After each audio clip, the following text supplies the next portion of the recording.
Hello, everybody, and welcome to this Centre for Policy Studies event. Today, we will be discussing the current situation in Britain's energy market, examining what should be done to address some of the challenges which have recently arisen. My name's Eamon Ives. I'm the Head of Energy Environment here at the CPS, and I'll be chairing today's event. I'll shortly introduce each of our brilliant panellists, but before doing that, I'd just like to run through how the next hour or so will unfold. So we'll begin by hearing introductory remarks from each of our speakers, followed by a short discussion to dissect some of the points we've just heard. Finally, we'll be moving on to taking questions from the audience and hopefully providing some half-coherent answers.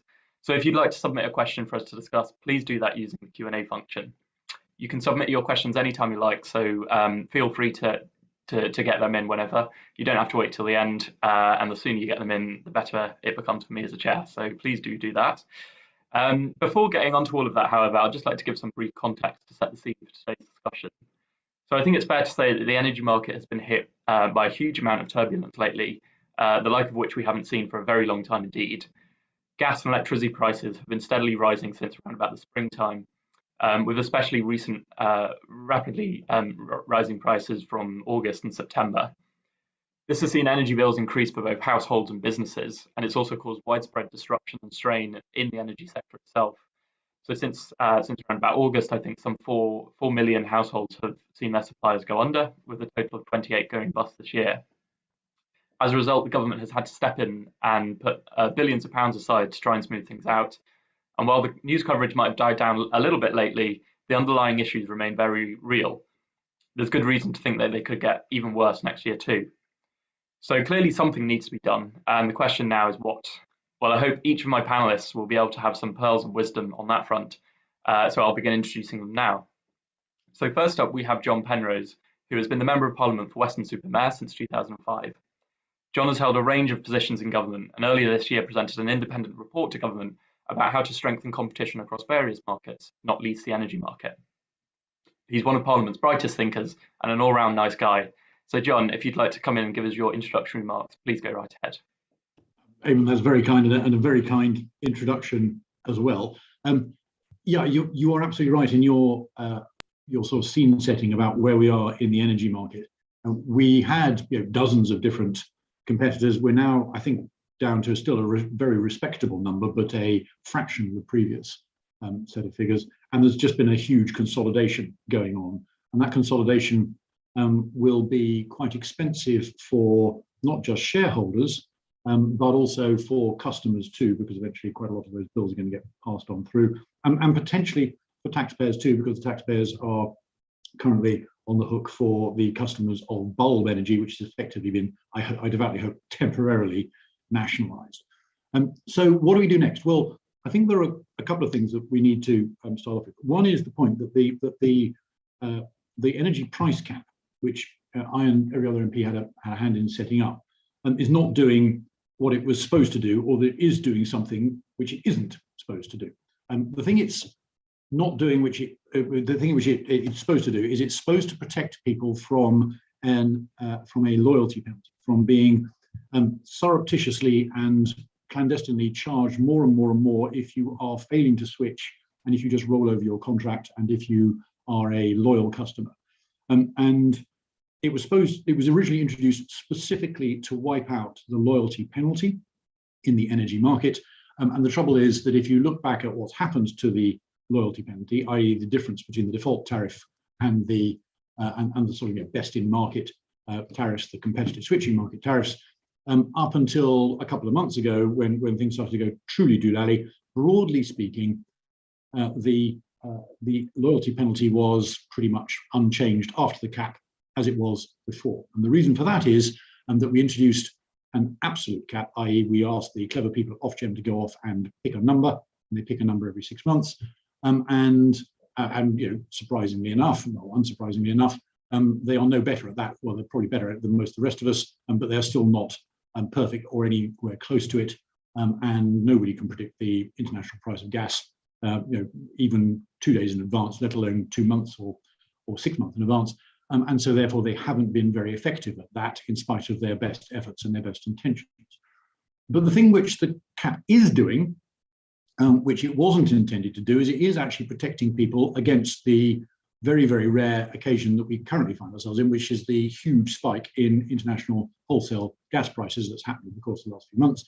And that has meant that an awful lot of consumers have been protected temporarily from those problems, and will probably be protected again later on next spring if the price of gas continues to rise, because even though the price cap is going to be reset and is going to be hideously higher and very painfully higher in the spring, if the price goes up again after that, which it might, although it might equally well come down again in the summer, we would hope, but if it does go up again, then consumers will be protected. But what do we do with it? Because it isn't doing what it's supposed to do for 99 months out of 100 when the market is normal, but it is doing something it wasn't intended to do for the 1 month in 100 when it is, when something weird is happening, as is happening right now. My suggestion is quite straightforward, which is that when we get back to what I hope will be something approaching normal, which might happen next summer, but we'll have to wait and see, I think we're going to have to change the design of the price cap. I think we're going to have to redesign it and modernize it. And I think we can probably borrow some of the proposals which are currently next door and just being introduced by the Financial Conduct Authority in the insurance market. And they have basically outlawed, they've introduced rules to stop insurers charging differentially and having a loyalty premium in the insurance market. That seems to be working. It's quite early days, but it seems to be working. So you could introduce a sort of an energy version of the insurance market regulations to wipe out the loyalty premium quite quickly. And you probably also need something to deal with sudden spikes in the international price of gas. I'm suggesting two things. One, in the short term, you can probably introduce some kind of a circuit breaker like we have in stock markets. If the stock market starts to go up or down really, really fast, most stock markets basically suspend trading and have a sort of temporary set of things. And you could have an equivalent set of rules here, which says if the international price of gas starts to spike really fast, more than X% in Y days, predefined, then Ofgem's existing powers to set a price, but much for a very short period of time, might come back into life. You can reawaken them temporarily in order to deal with that very, very specific, very unusual situation, but it should be very, very temporary, not a permanent thing. So you can do that in the very short term, and in the medium term, everybody here, I'm sure, will have read Dieter Helm's Cost of Energy Review, came out in 2017. That has got a whole series of really important underlying fundamental structural changes about how you can insulate us and get security of supply so that we are not at the beck and call of Vladimir Putin and international wholesale gas prices, and locks in secure supply and cheaper secure supply as well. And I think that we probably should have started doing that soon after the Cost of Energy Review recommendations were published. We didn't, but we do need to start doing it very soon in order to make sure that those longer term fundamental sustainable answers are in place as soon as they decently can. Brilliant, thank you for that, John. Bringing in our next speaker, Sam Demetru.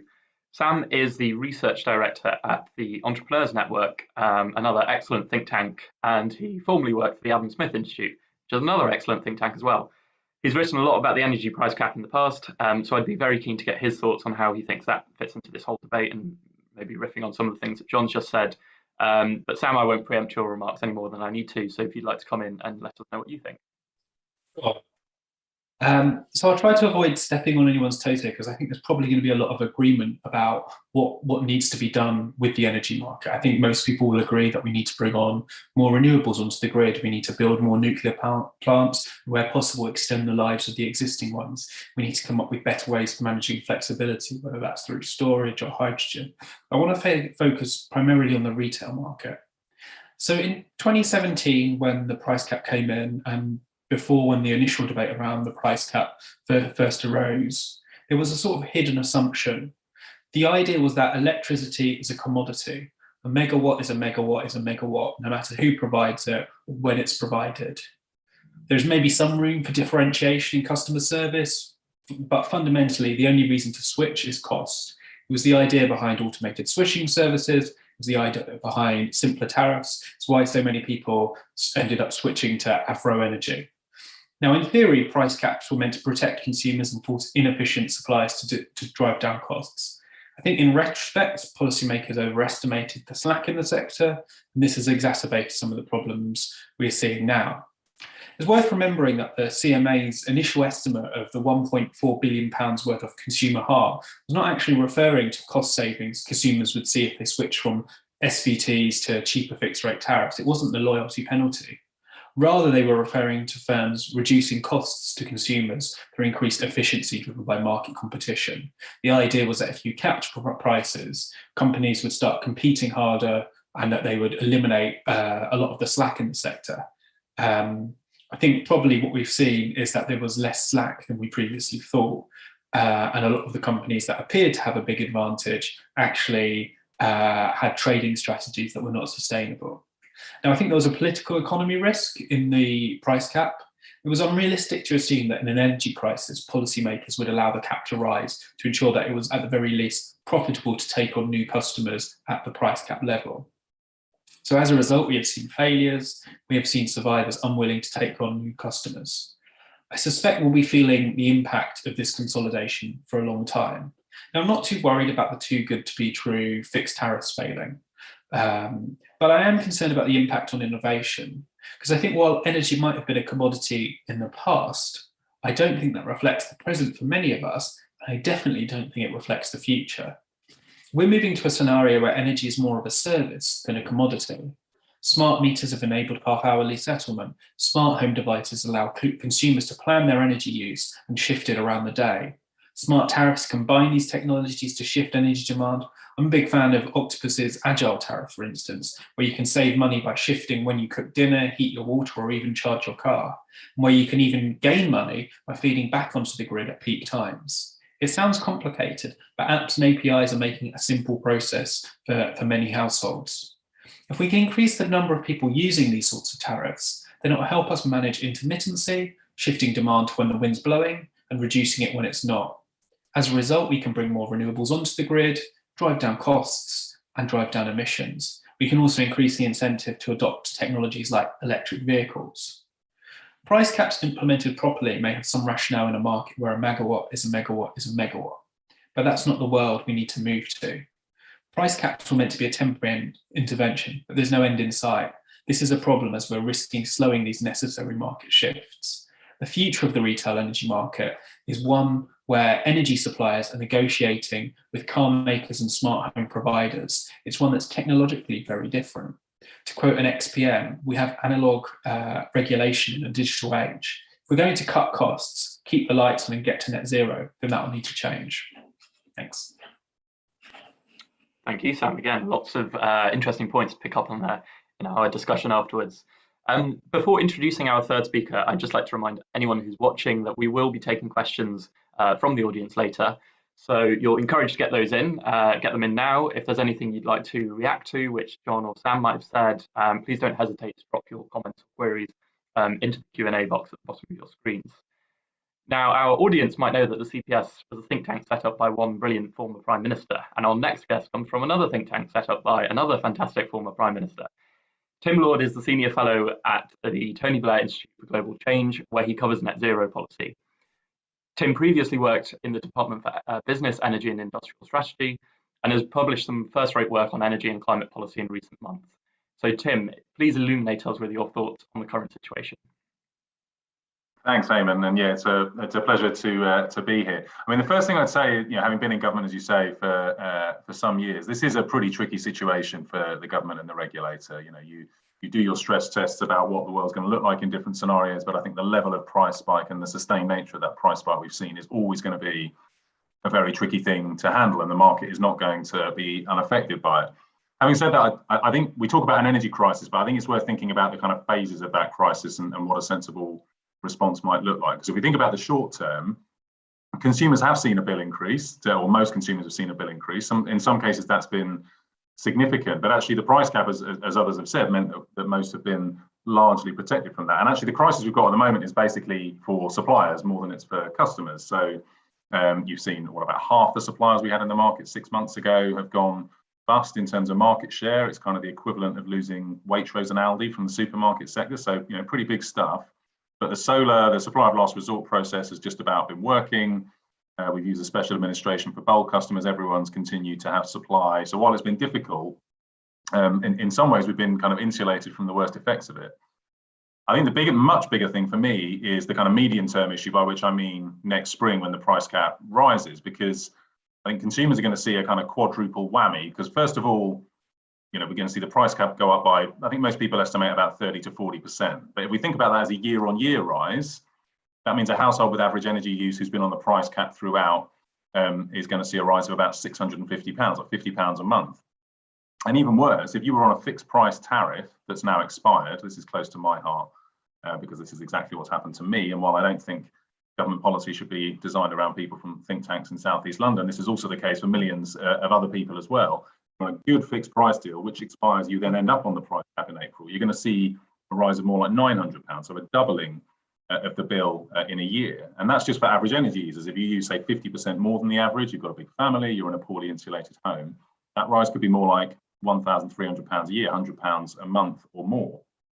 But that's only the first part of the problem, right? The second part is that at the same time in April, we're going to have the NICS increase, we're going to have the income tax threshold freeze, which will impact on incomes.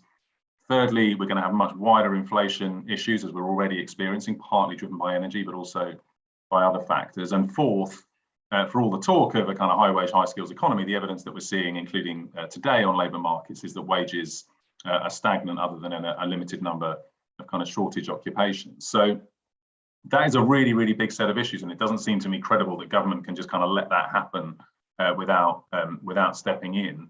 And while we might come on to solutions, I guess, in a bit more detail in the discussion, that the one thing I'd say about solutions there is, first of all, that there's no such thing as a free lunch. So whatever we do here is going to cost somebody some money, whether it's bill payers or taxpayers now or taxpayers in the future. And the second thing is that government has to think about this not just as a kind of energy problem, but as a much broader cost of living problem. So the solutions might lie in the energy space on things like VAT reductions or moving green tariffs into taxation, but also we need to think about things like universal credit, pension credit, etc. Try and make sure we're targeting support to people most in need, because the kinds of rises we're talking about, many households are going to find really difficult to absorb. And then the third element of the crisis, we've done short-term, medium-term. The long-term element, I think people have touched on this already. I guess the one point I'd add is we need to be really careful about not treating this as a question of the price cap or not the price cap. I guess this is a much broader challenge that we've got, because the question for me is kind of what do we want our energy system to do? We need huge investment in infrastructure, whether that's in generation, in networks, in our homes, whether it's heat pumps and energy efficiency. We need new business models. Sam talked about energy as a service and so on. We need those because we have to facilitate a more responsive demand side. All the analysis says that a low carbon system can be a low cost system, but only if it's a much more flexible system. And we need affordability. And so for me, the key thing that this crisis is telling us is that while the causes are relatively short term in terms of the gas price, the lessons it's teaching us are long term, which is that we need very fundamental reform of this market. We need to move the political narrative beyond kind of is the price cap a good thing or not, and into what's the kind of energy retail model that we want to incentivize and encourage, and how do we set policy and regulation in a way that helps to deliver that. Brilliant, thanks, Tim. It started off quite pessimistic, but then I think we got some threads of optimism towards the end, which is good. Our next guest is Dhara Vyas. She recently joined Energy UK as their Deputy Director of Policy. She previously worked for Citizens Advice, so I think it's fair to say that she's very well placed indeed to give her perspective here. So Dhara, please can you wrap us up on this segment of our event today? Thanks, Eamon. And it's awful going last on this sort of thing, isn't it? Because everyone's made so many similar points to what I was going to make. What I would say is it's really great to hear so many people talking about the impact of things like loyalty penalties, because it's something Citizens Advice, long campaigned on across various markets. And it's great to see kind of the acknowledgement of the impact that it has in various markets. And in many ways, that energy went first, right? The price cap was one of the first things to try and address issues around loyalty penalty. Is it perfect? No. But I suppose to introduce myself a little bit, I've been at Energy UK for around a month now, and previously I worked at Citizens Advice, which is the statutory consumer watchdog.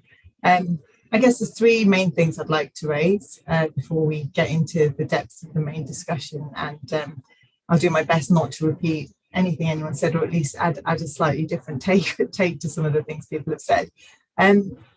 One of the things I think that makes Energy UK such a unique place to work is that whilst we do, of course, represent, energy retail and retail energy suppliers, our members actually span the whole of the market. So we've also got, generators, but also other bits of the energy system like chargers and companies that work on data and smart software and that sort of thing. And a key characteristic of the future energy market and what we need it to be to meet the net zero targets is around it being more integrated.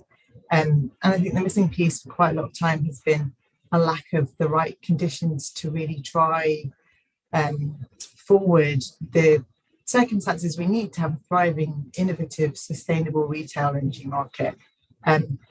And so much of what's been done to meet net zero has been at that big power generation end, and the hard bit is yet to come. And I think that's quite widely acknowledged. It's about behaviour change, and it's about working with customers and engaging with them and creating propositions to engage with people to encourage that change, sorts of things that Sam was talking about. Which kind of neatly brings me to the second point, which is about engagement. And it's often said that people do want to help make changes in order to address climate change. Once you've explained net zero, people want to make changes and do things differently. They want to be more efficient, but they really don't know how, and they do need help. And I think this is where the retail energy market could arguably play quite a big role, working with some of the other actors. And I think that's up for discussion for some people, but I think the retail market's got a really important role to play. So many plans, I think, for the future of the energy market are predicated on things like people opting to have innovative smart tariffs, perhaps buying bundled products and services over a longer period of time, mimicking things, for example, in telecoms, where you have a certain amount for your handset and then a certain amount to repay the handset, as well as having a tariff and being able to buy out at different times. It's just doing things differently.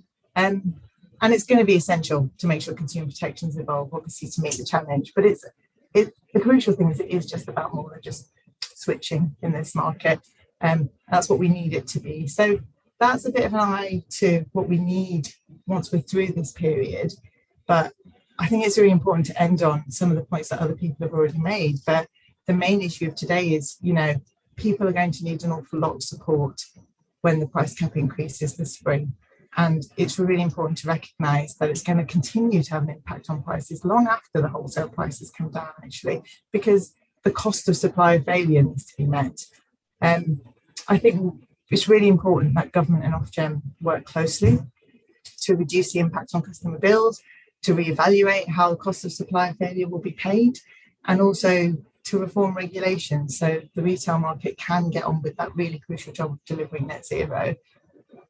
I think the one main point to make is there are lots of options I think that government and Ofgem have in front of them right now to do that piece around reducing the impact on customer bills. But one of the simplest things they could do is choose to spread some of the extra cost of supply failure over a longer period of time. I think that's a really good first step that they should be thinking about.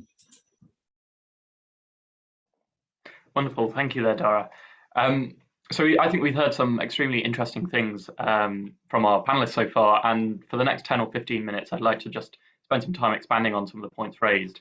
I'm going to start by returning to John, but just so he's not thrown into the spotlight, I'll just make a further final plug for any questions the audience might have. We've seen some come in already, so do please keep submitting them. But yes, back to you, John. So I think one thing you mentioned at the start of your remarks was that you were sort of maybe predicting that we could see some movement on maybe the future of reforming the energy price cap next summer, certainly next year, I think. What's the kind of, can I ask, what's the kind of mood like in Parliament around sort of making those changes? Do you think this is something that your colleagues are kind of really kind of engaged with and think has to come, and what sort of ideas are coming forward in that respect? So I don't think that people are hugely focused on reforms to the cap at the moment.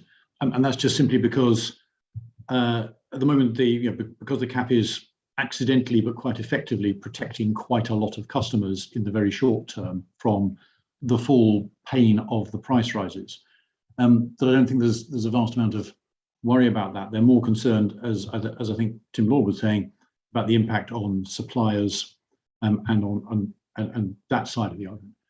But I think that when the prices start to really spike, when the reset happens in the spring, so it's going to be announced in February and I think takes effect in April, That's going to bring the whole thing into very sharp focus indeed and make it salient and immediate and urgent. And they're also going to be worried that at that point, well, if the wholesale price of gas does start to fall in the summer, which historically it often has, does that mean we're going to leave people stranded on high prices when they could be getting a better deal elsewhere? And therefore, what can we do about that? So I think that the pressure for reform is going to grow sometime in the early part of next year. And of course, the existing price cap legislation, as Sam pointed out, and Dumitriu pointed out, it was supposed to be temporary. It's got a sunset clause on it. So at some point next year, it either needs to be allowed to expire or to be renewed or amended. Kwasi Kwarteng's already said he wants it to continue in some form.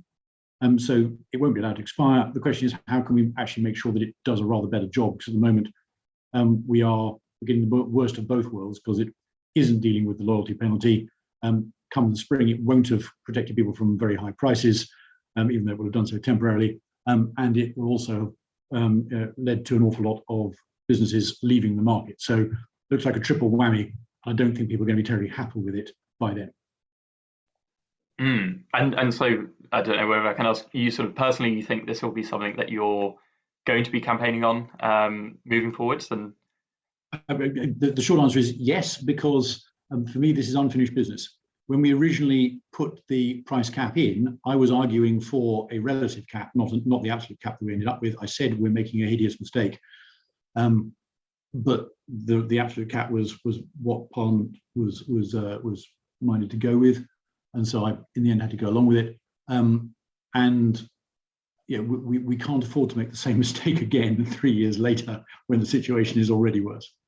Sam, I'd like to turn to you, been waiting patiently. So one thing which you kind of talked about was, a lot of sort of suppliers maybe came into the market over the last few years, perhaps with sort of fundamentally unstable or unsustainable sort of business practices, business models. Clearly, we want a competitive market, but we want a market that works effectively at the end of the day. Do you think there is sort of an inherent trade-off between maximum competition and sort of maximum efficiency, or sort of long-term sustainability, and how might those sort of two things be squared off? Well, I mean, there are markets where effectively you can have an entire sector make losses pretty much from beginning to end, while still having a few profitable businesses in there and consumers benefiting quite well. I think airlines are a great example where pretty much as an industry, I think, you take a given year and airlines will be losing money.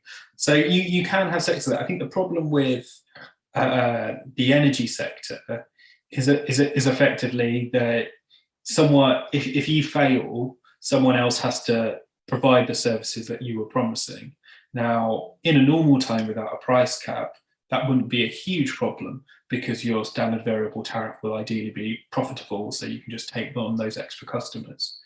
I think if Ofgem has a role here, I think it's to make sure that things like fixed tariffs are being offered in a sustainable way, in that they are properly hedged.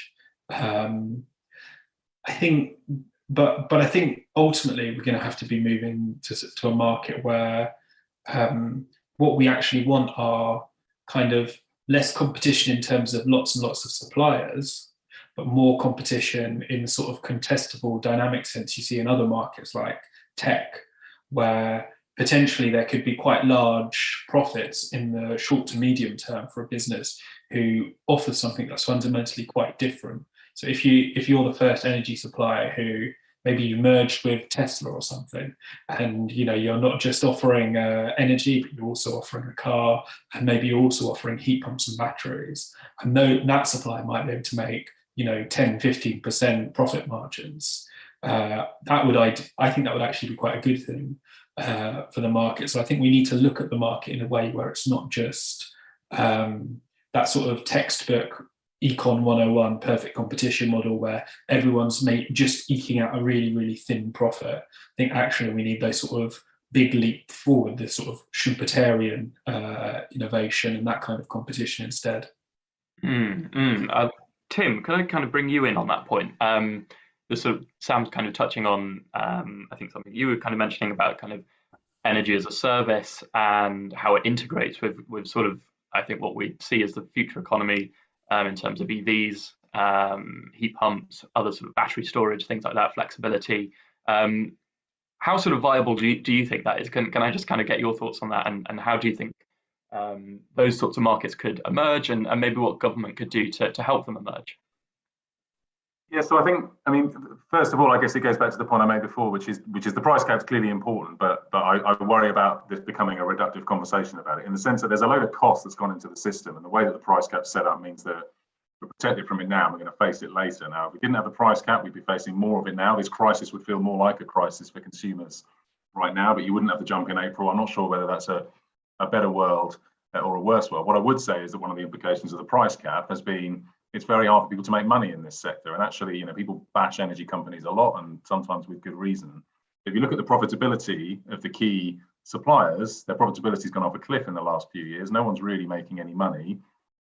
We saw huge market entry between 2015 and 2018. We've seen virtually no market entry and a hell of a lot of market exit in the last few years. So that all feels like a pretty significant set of problems to me, when, exactly as you say, what we need is an innovative and different set of business models. So I think my slightly cop-out answer is that I don't have a perfect answer for exactly what the retail market should look like. What I would say is that the way we tend to deal with problems in the energy sector is incrementally. So, we need a new instrument to drive investment in renewables. Let's have the CFD. We need to ensure security of supply. Let's have a capacity market. We need to get storage onto the system. Let's tweak the rules around storage.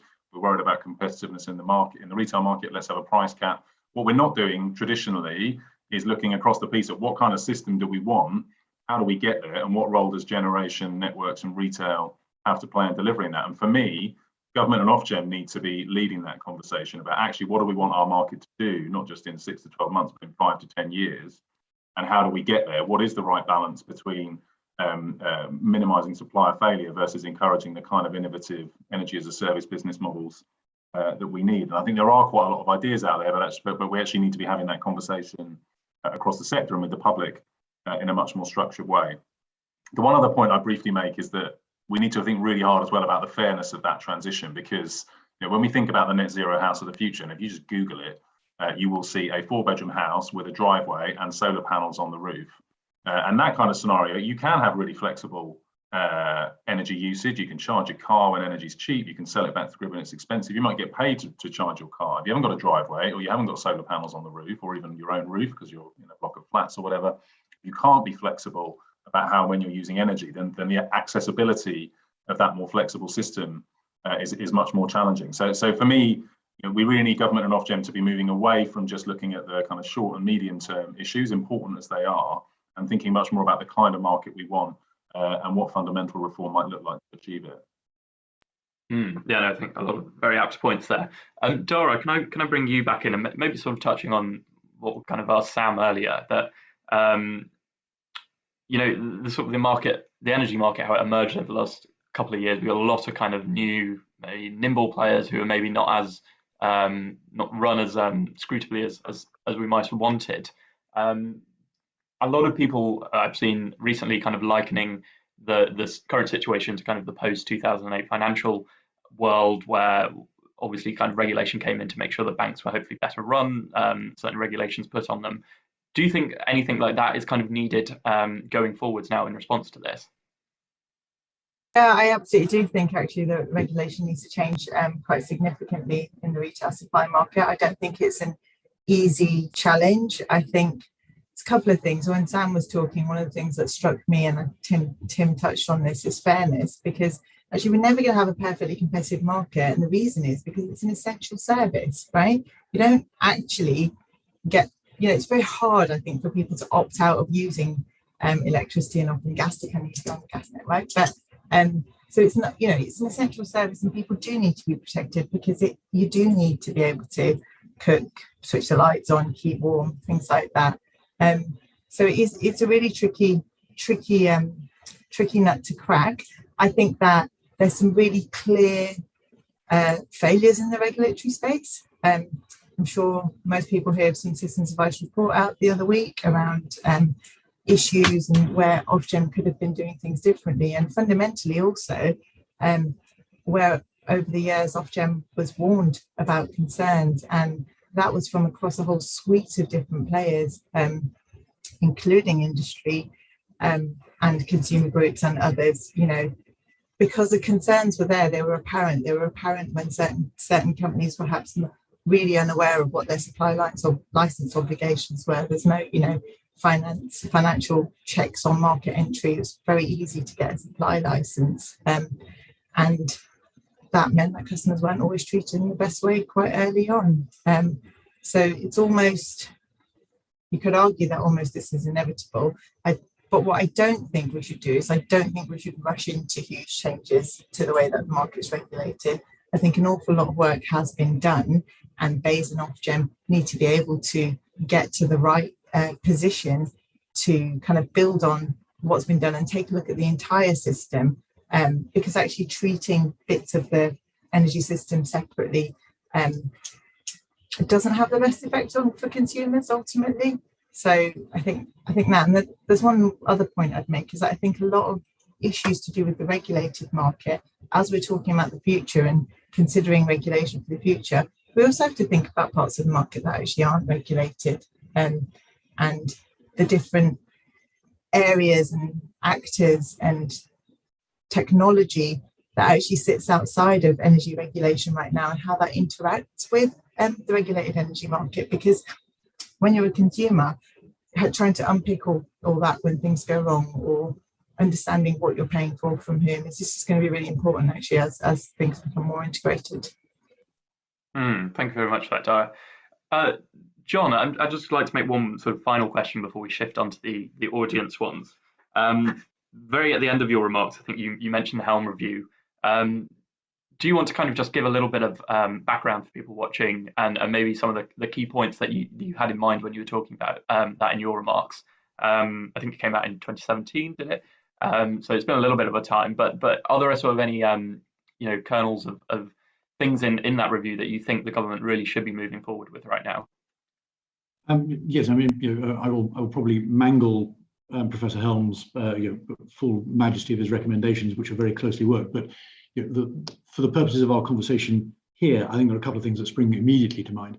One of them is simply that an enormous amount of the new energy supply that's coming on stream is intermittent because it's renewable, and then we haven't yet got the energy storage technologies available at a satisfactory price to sort of smooth out that intermittency. And it's also got a marginal cost of practically zero. So it costs an awful lot to set up a wind farm, but then when the wind blows, broadly speaking, it's all but free, for each incremental watt of power that it creates. And that just requires a fundamental rethink about how the market works. And so what Peter's been saying is, look, you should be having a long-term set of contracts with those kinds of suppliers. You need to find ways to deal with the intermittency through battery storage technology or through creating hydrogen storage or whatever it might be. But you also need to have effectively a capacity market for filling the gaps, which probably is still going to be gas powered generation. But you need to have a sort of an auction capacity market that says, if the sun isn't shining and the wind isn't blowing and we've got none of these other effectively zero cost long-term things that are able to supply, then can you, Eamon Ives energy company, can you come in and spin up an existing bit of gas-powered generation capacity in order to fill the gap? That's a fundamental rethink to the way we do things at the moment. And it also means as well that you end up with a huge amount of investment that's necessary in the various different power distribution grids as well, because you have many more small-scale generators scattered around the grid. That's a fundamental re-engineering of what we've already got. That's quite a lot of investment that's required, and you can't just do it like that. It's going to take years to get it done.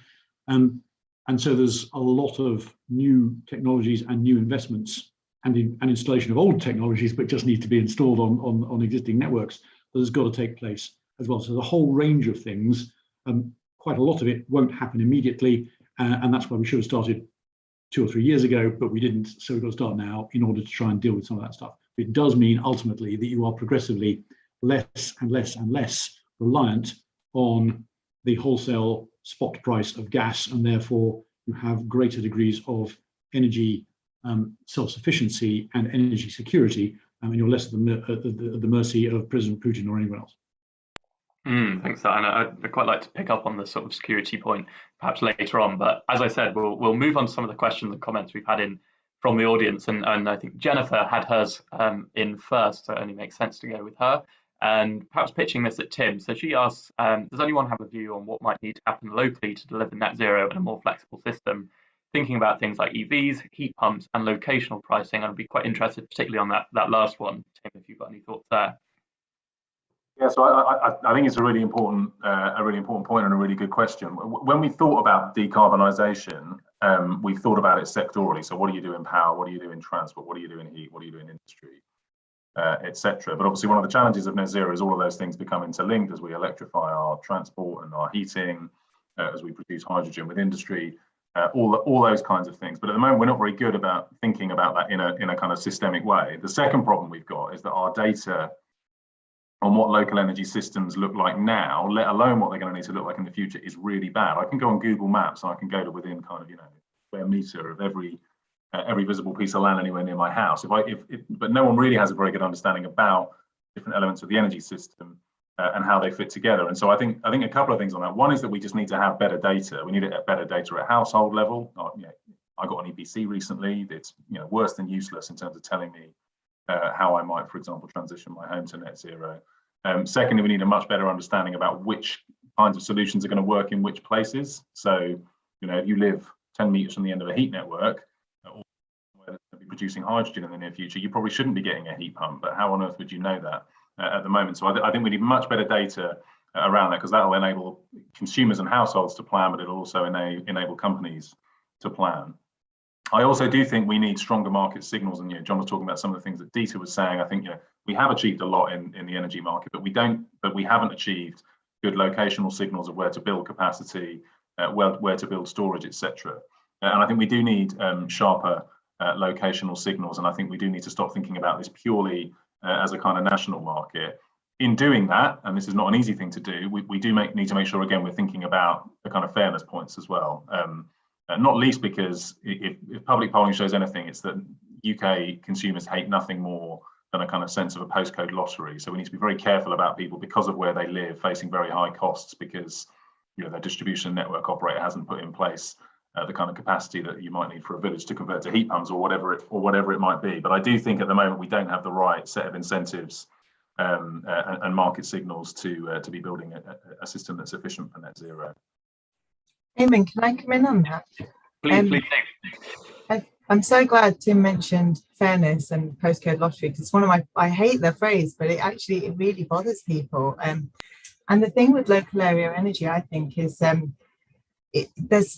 we don't have a perfect system in this country where we have like national government, sub-national, we've got this mixture of unitaries, counties, districts, and some areas parish and town councils. That makes it harder to think about from a national point of view. It makes it harder to think about devolving decision making or power, and it also makes it harder for communities, I think, to get involved. So we've got quite a busy, active community energy space in some parts of the country, and we've got some local authorities at those various levels that I sort of set out. We've got climate change plans, net zero commitments, local area energy plans, local planning that takes into account energy, heat network zoning coming in, and that's really the only kind of energy specific other than local area energy plans which are voluntary. I suppose what I'm trying to describe is it's quite messy at the minute. It's really inconsistent and really kind of depends on local political will. Governance is inconsistent, funding is inconsistent, and engagement with local people is inconsistent. And that's before you even get on to talking about locational pricing. That doesn't mean I think it's a bad idea, but I think that, expertise and funding are really, really important for local government in this space. We all know local authorities are incredibly stretched and have been for quite some time, and with decreasing budgets. So I think it's really important to think about that in the whole, because actually a lot of this stuff does expect people to be engaged and getting involved. And how on earth do you get involved with that? That's not what most people care about or want to talk about. And that actually kind of leads me into the next question, which I'd like to ask. It's sort of on that engagement one. A question from Mary, and perhaps to Sam, would like to answer this. That I think she's sort of saying that there's a hassle in sort of changing your energy supplier, things like that. You know, you and I might disagree, but what I'd quite like to ask is kind of, are there any sort of innovative business models or entrepreneurs? I know that you mentioned Octopus Energy in your opening remarks, and I think they're probably a prime example of this.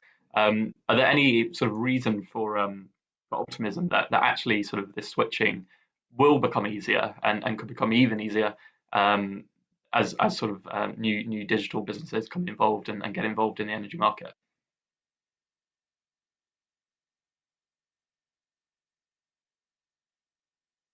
Okay. Yeah, so I think actually switching isn't too difficult itself. You know, you find a quote. You've probably got about.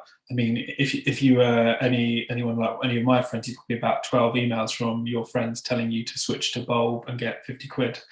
So I mean, it was made pretty easy, I think, for the basic process. What I'm more interested in is sort of next generation of energy supply. So it's when you're looking at buying a heat pump and you find out that an energy supplier will subsidize that heat pump because it will give them greater flexibility and they can get an advantage that way.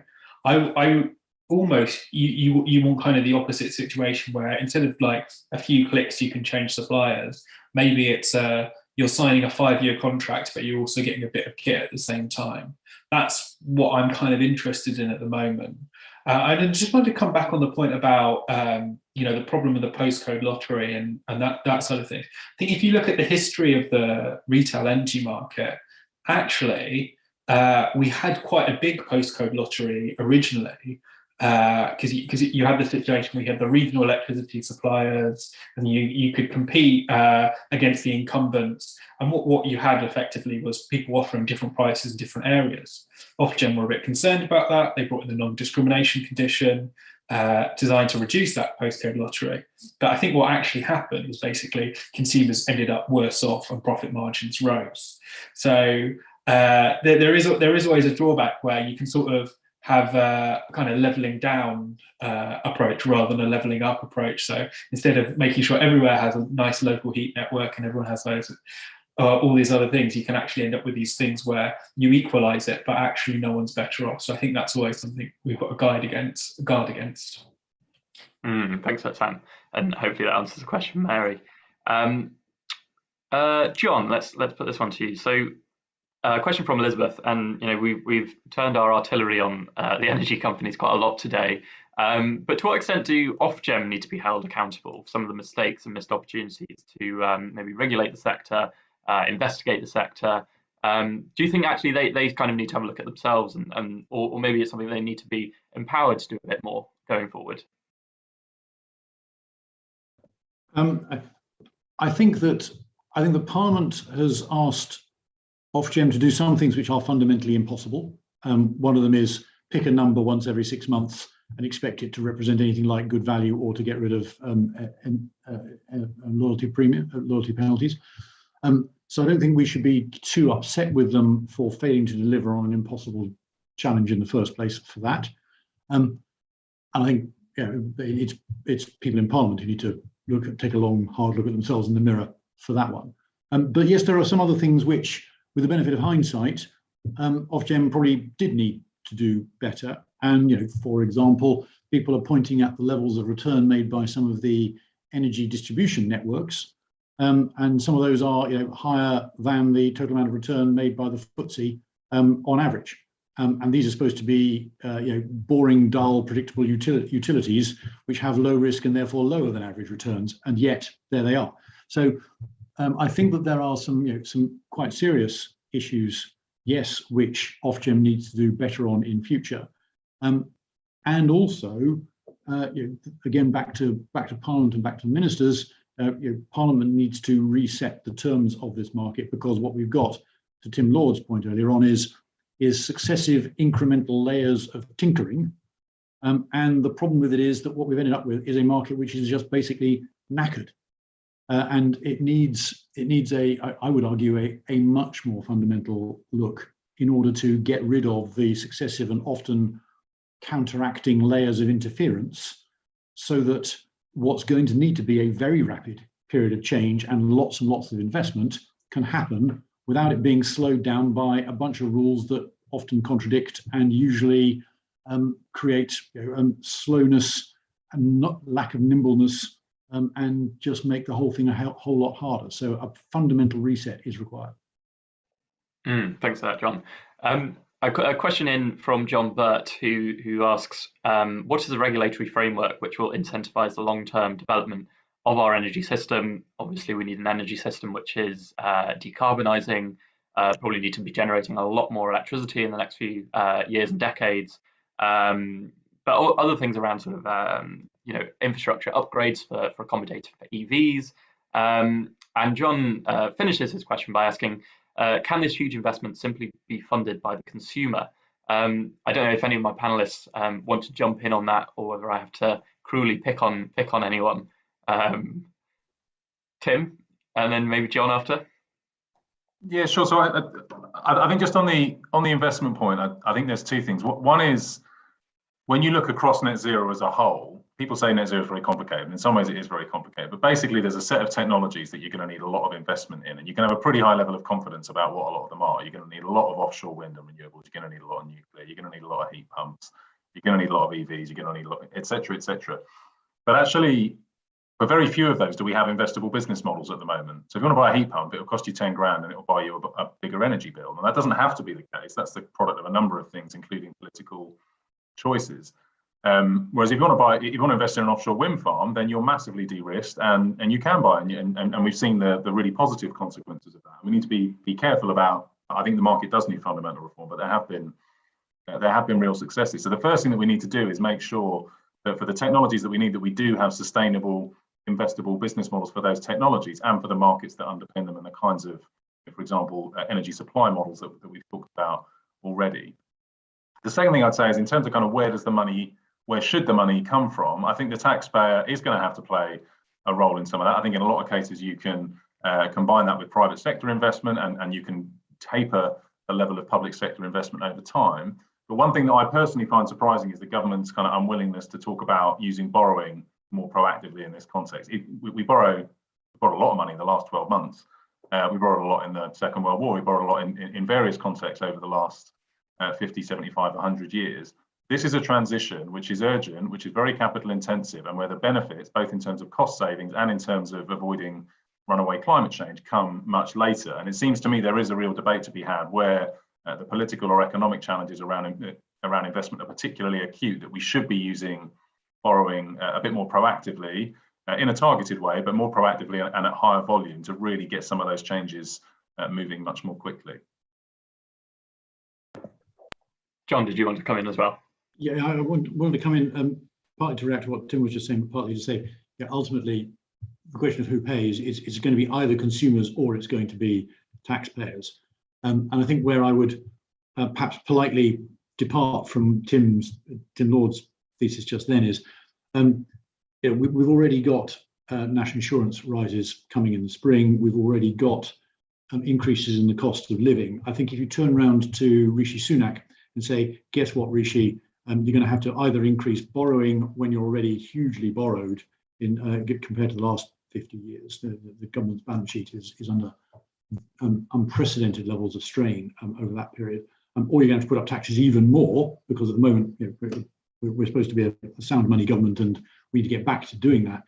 I think that you're going to get a very politically old-fashioned look from the Chancellor of the Exchequer if you try to propose either of those.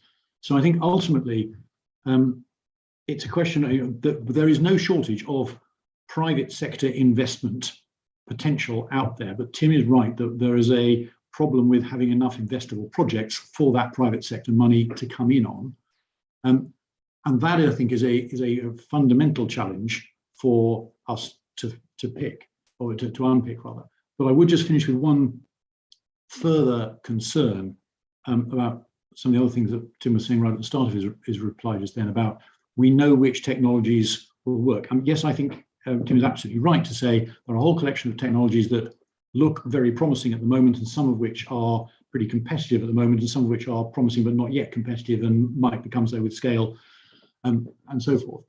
But I'm afraid we need to think quite carefully and be sufficiently humble in considering the consequences of government failure. And by government failure, I mean the long and very, very undistinguished history of successive governments of all political stripes in unerringly deciding that they know what the energy market, or indeed any other market, any other sector of our economy is going to look like in 5, 10, 15, 20 years' time, and broadly speaking, getting it wrong. And an awful lot of the rest of the price rises that are going to be coming in this spring are to do with some of the renewables subsidies from decisions made about particular kinds of renewables technologies that were taken 5 years ago or even longer, 10 years ago, and they weren't necessarily the right decisions at all. Some of them probably were, some of them almost certainly weren't. I just think we've got to be really careful about putting the taxpayers, or indeed the consumers' eggs in a particular basket, and then discovering 5, 10 years later that actually that's a dumb decision, and that if we'd been a bit more humble and allowed the market to dictate what investment goes where, then as different technologies, yes, get cheaper, yes, get more effective at delivering what they're describing. Tim is absolutely right to say, heat pumps have got huge promise to them, but an awful lot of them don't work nearly as effectively as they should, and perhaps probably could in future. But when they do, then at that point, people can come in behind them. But saying, I know that a ground source heat pump is going to be better than an air source heat pump in 5 years' time, or in 10 years' time, it's going to be financially better or environmentally better, I don't think anybody is that clever. And if any of us pretend to each other that we are, then we're fundamentally not, we're not being honest with ourselves, let alone with voters. Thanks for that, John. Sam, and then maybe Dhara, do you want to come in and respond to anything we've just heard? I'm conscious that you've been sitting patiently. Yeah, I was going to say, I think I agree with Tim on the point around borrowing in terms of effectively, I think the case against borrowing for a lot of things that you're going to make future generations pay ultimately is quite persuasive. But in the case of climate change, it's probably the one thing where it's not persuasive, because most of the benefit actually is going to be flowing to those future generations. So I feel a lot more comfortable borrowing to deal with the energy system than I do to deal with day-to-day spending on things like healthcare. Now, in terms of what John just said about forecasting and the ability of, a regulator or a politician to identify the way the world is going in the next 10 years in terms of technology, I think it's worth looking at the track record. So, I mean, you can say, okay, the International Energy Association, these people should really know where the energy world is going in the future. If you look at their forecast of solar costs and their forecast of wind costs, they've consistently made the wrong call, and every single time they adjust it slightly, but then it reverts back to their thing. And you have these very funny charts where it's just completely wrong, and every time they adjust, they always get it wrong. So I think we have to be very skeptical of people's ability to forecast, especially when they don't have the skin in the game and that they can't change on the fly. I think the best way of resolving that is looking at where the market distortions are currently. So the key market distortion, obviously, is the fact that gas isn't taxed relative to electricity. And we're going to need to be able to increase the cost of gas. Now, that's going to be very, very difficult at this time where gas prices are already very, very high.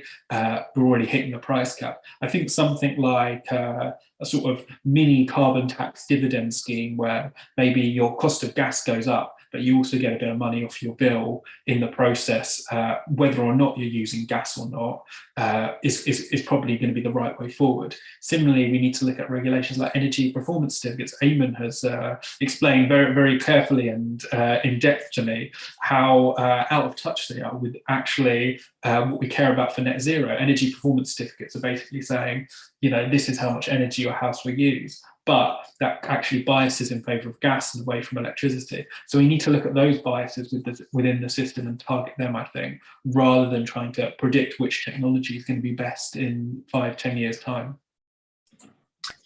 I think that The only point I would make, I'm conscious of time, Eamon, is lots of discussion about innovation, but I think, you know, regulatory frameworks are going to have to need to change, and they could actually increase innovation if we move towards a sort of functional principles-based approach to licensing, where the regulator defines certain activities, and if you participate in them, you're regulated.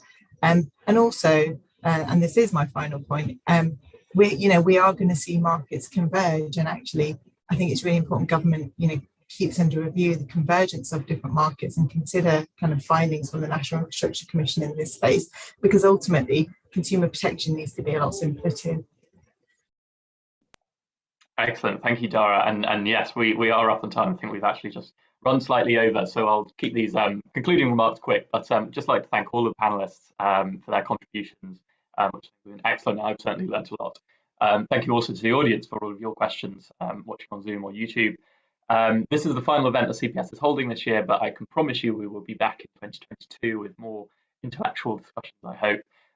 To keep up to date with those and indeed all our research and other things we do, please go to the CPS website, subscribe to our mailing list. You can follow the CPS on Twitter at CPS Think Tank.